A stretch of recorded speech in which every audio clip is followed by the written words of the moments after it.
Hi everybody, it's the old bear from the old bear's den of Bigfoot again. And like I said, we got 3 videos this weekend.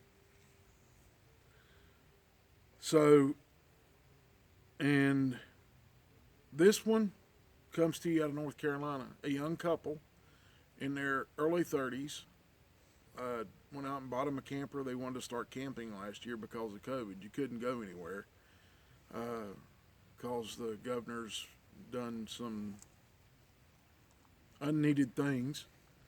Uh, but that's political, and I'm not going to get political. Anyway, this happened to a couple. They went camping. They went and bought them a camper that they could pull with a small pickup, and they went to a campground near Waynesville, North Carolina. It was a couple-hour drive for them from Waynesville. That's as close as I can get to where they live and to the campground. Don't want to get any closer.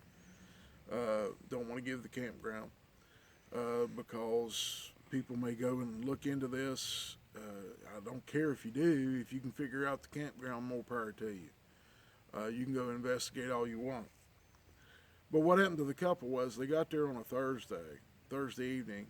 They made their dinner and turned in early so they could get up and go do hiking and stuff like that on Friday. They wanted to go do this in this campground.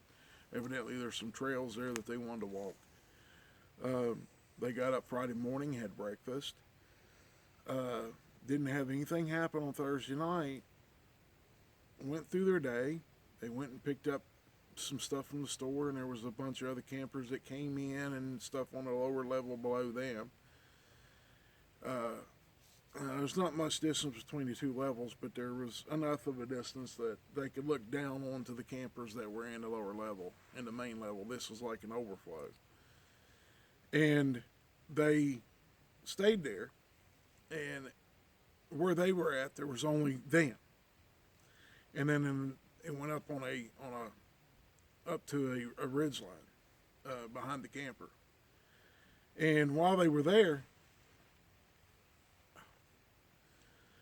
they Friday they did their walk that morning, and then they went to the store, and then they came back and did another one, and then they fixed dinner, and then around 10-11 o'clock at night they heard something scream from up on top of the hill. And the wife said it was a cougar or something, so it sounded like a woman screaming, so she thought it was just a mountain lion or something that had moved into the area.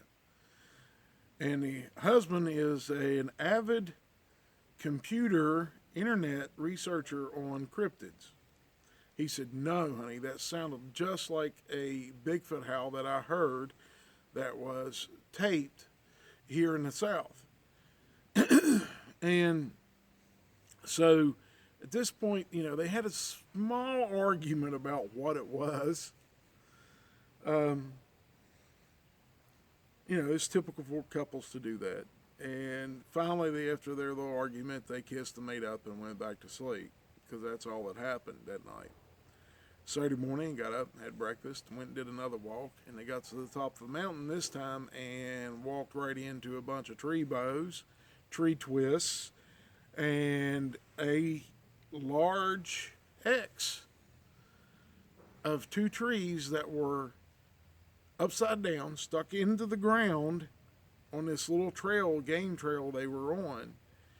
And the funny thing about the game trail was there was no trees like this rubbing up against them. It was all away from them. It was a pretty wide trail. And it was kind of funny that they did this. And the husband was like, "See, honey, I told you there's Bigfoot out here." And he's telling her all about the tree bows, what he knows from the internet, and what he knows about the tree twists. And then they walk up on this big X, and he has no explanation. Evidently, there's no explanation for a huge X with root balls of the trees up in the air and the trees stuck in the ground on the internet. I thought there was, but evidently he didn't see it. So that's Saturday on their second walk, Saturday afternoon. They go back to camp. and have their dinner. And he builds a big fire to keep,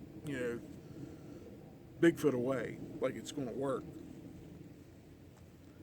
Well, after dark, right at dark, they hear a big scream come from the same place that they came from, up there on top of the ridge. Well, they kind of scurry into the camper and, think it's going to protect them.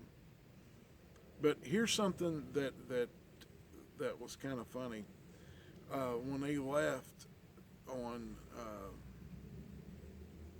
Saturday, they went down to the ranger station to report that they'd heard something, and they talked to an older couple on the way down there. And the older couple said, a lot of people are leaving today because of that scream last night. They don't want to deal with this. And a lot of the people around here know what it is.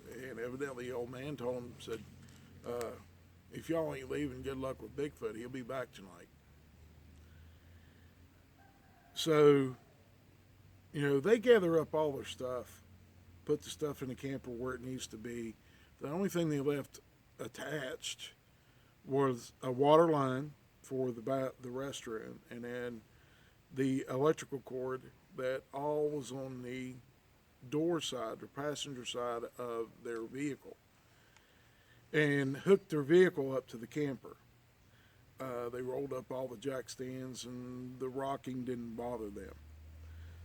So that night, that Bigfoot screamed on top of the ridge right at dark. And then about midnight, the husband woke up, sat up in the bed, and his wife is laying there with her eyes wide open. And she looks at him and says, "Oh, you can't sleep either." He said, "No, it's starting to bother me about the creature. You think we ought to go home?" Then they hear another scream that's on the same level they are. He goes outside with a little aluminum baseball bat, a kid-sized aluminum baseball bat. Not much protection against a Bigfoot.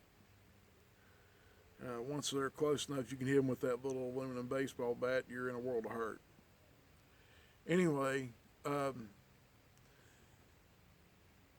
he goes back inside, and shortly thereafter, the camper rocks. Not by them moving, but by something pushing on it outside. His wife screams, and they hear this thing run off. They don't know where it went, but they hear it run off. And he looks at her and says, "I'll get the water hose and the electrical hose, and you put everything away in here, and we're getting out of here." And at that point, he goes outside, and he hears footsteps.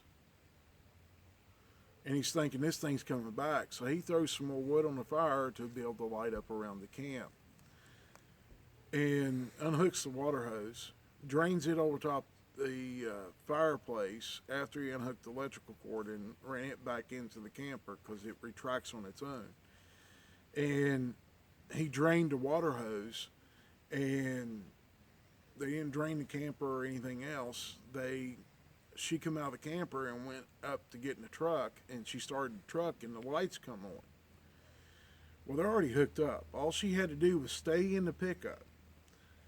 Well, while he was rolling the hose up and shutting the door, she steps back out of the pickup, and when he turned around, he saw it standing there off to the side, the driver's side of the vehicle, about 30 feet in front of the vehicle. It was standing there, and he said this thing was ugly. So it must have been either a type 1 or type 2. He didn't see any human features. It had a flat nose like a gorilla. It had a brow ridge, so it's probably a type 2, the Cro-Magnon type. And at that point, he tells his wife, "Don't turn around, just get back in the truck, get in the driver's seat so we can get out of here."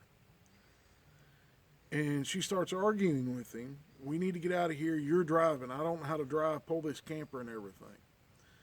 Then, shortly thereafter, she turns around, slides into the seat, and when she slides in the passenger seat, she turns around. and the door's still open. Well, she starts screaming because she sees this creature standing there in front of them. Because it scared her, which I understand. And he does a quick walk up to the truck to get in the pickup. And he's trying to tell her to get out of the way so he can get over to the driver's side, because he didn't want to go around the vehicle because that would put him in between the truck and this creature, and he didn't want to do that. So finally he gets in, and when he got in and shut the door, this creature took a few steps towards them. And at that point, he backed up a few feet and cut the wheel hard and went out around this thing. And when they went past, this thing reached out and smacked the camper and busted a light on it. Well, they went down to the ranger station to report what happened. There was no one there at the ranger station. So they went down and found a deputy sheriff and told him what happened. And they went up there and investigated. And deputy sheriffs came to their home the next day where they live. And they gave their statements. And the sheriff just told them, well, if we find something, we'll let you know. And that's it. So they're out there, people. I hope you like it. And we love y'all. And the old bear's out of here. Bye-bye.